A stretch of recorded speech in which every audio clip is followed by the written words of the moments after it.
नमस्कार। आप सबों को ज्योति पर्व दीपावली की हार्दिक शुभकामनाएं।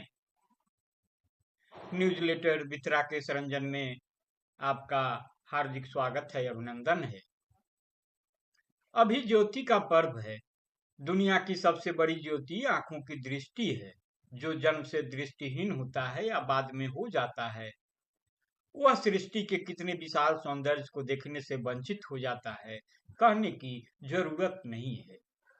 हालांकि यह भी सही है कि एक ज्ञानेंद्रिय जिस अनुपात में साथ छोड़ती है, उसी अनुपात में अन्य ज्ञानेंद्रियां सक्रिय होती हैं। अंधे लोग कान और हाथ से देखते हैं। अंधे लोगों की श्रवण शक्ति बहुत तेज होती है, और अगर संजोग से उनको सुरीला गला मिला हो तो वे बहुत बड़े गायक के रूप में उभरते हैं। यूक्रेनी लेखक व्लादिमीर कोरोलेंको का एक ऐसे ही प्रतिभावान जन्मंध बालक की जीवनी पर आधारित अंधा संगीतज्ञ नामक प्रसिद्ध उपन्यास है। मुझे अभी अभी बचपन के सूरदास की याद आई। 40-45 की उम्र के होंगे। हमारे गांव के ही नहीं, इलाके के एकमात्र सूरदास थे। अपनी खंजरी पर कबीरदास का भजन गाया करते थे।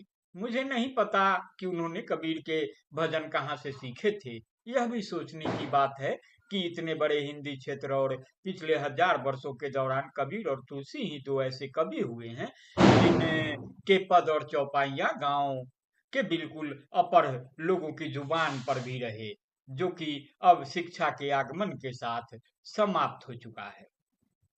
सूरदास की आंखों की दृष्टि कब और कैसे चली गई मुझे नहीं पता। जब मैंने उन्हें देखा जब से मैंने उन्हें देखा, सूरदास के रूप में देखा, खंजरी बजाते और गाते। छोटी जाति के थे, लेकिन अपने देश की संस्कृति की एक खास विशेषता रही है कि छोटी से छोटी जाति का आदमी भी अगर भगत बन जाता था, सगुण या निर्गुण देव का उपासक हो जाता था, तो समाज में उनको संत का दर्जा मिल जाता था और वह जाति के मकड़जाल से बाहर निकल जाता था। वैसे कबीरदास ने जरूर लिखा है, संतन जात न पूछो निर्गुनिया। लेकिन यह तय है कि भारत में संतों की कोई जाति नहीं पूछता था। एक आश्चर्य फिरे निर्गुणियों की बात और है। सूरदास संत तो नहीं थे, पर कबीर का भजन गाते थे। मैं सोच रहा हूँ, कहाँ जुलाहा और निर्गुणी कबीर, और कहाँ राम कृष्ण और शिव का भक्त मेरा राजपूत ब्राह्मणों का गांव। फिर इसमें कबीर कहाँ से आकर व्याप्त हो गए थे। हिंदुओं का सबसे रास रंग भरा त्योहार क्या कबीर के बिना संभव है। होली प्रेम का गान है, और कबीर ने प्रेम के अजब गजब गीत गाए हैं। मुझे याद है, होली गायन की शुरुआत गांव के मठ में सबसे उम्रदराज व्यक्ति द्वारा कबीर के दोहों से होती। एक पद अभी भी याद आ रहा है। साहिब के दरबार में लंबा पेड़ खजूर, चढ़े तो चाके प्रेम रस, गिरे तो चकनाचूर।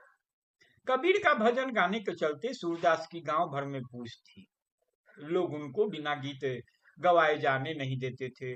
सुमधुर आवाज थी, और लोगों का दो चार मनचाहा गीत सुनाकर ही उठते थे। भोजन की समस्या सूरदास को नहीं थी। शाम में जिस घर पर उनकी बैठकी लगती और गायन होता, वहां भोजन भी। सूरदास किसी से पैसा न मांगते थे। जब उनको पैसे की जरूरत होती तो वे अपनी खंजरी और लकुटी उठाए जिला मुख्यालय को जाने वाली बस में सवार हो जाते। बस में खंजरी के ताल पर 1.5-2 घंटे उनका कबीर गायन होता। गाते हुए जाते और लौटती बस से गाते हुए आते। 10-20 पैसा होते उन्हें 4-5 रुपए हो जाते, तो जो उन दिनों के हिसाब से एक बड़ी राशि थी। ये बातें 1965 के आसपास की। सूरदास का सबसे प्रिय कबीर भजन था, करम गति टारे नहीं टारी, जिसे वह बड़ी लगन से गाते थे। यह भजन इतनी बार मैंने सुना कि बचपन से ही याद है।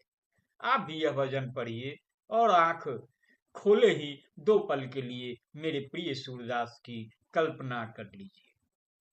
करम गति टारे नहीं टारी, मुनि वशिष्ठ से पंडित ज्ञानी, विधि के लगन धीरे, सीता हरण मरण दशरथ को वन में विपत्ति पड़ी, कह वह फंद कहाँ वह पारधी, कहवह मिर चिचिया।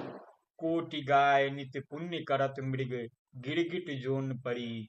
पांडव जिनके आप सारथी, तिन पर विपत्ति पड़ी। कहत कबीर सुनो भाई साधु, होने होके रही।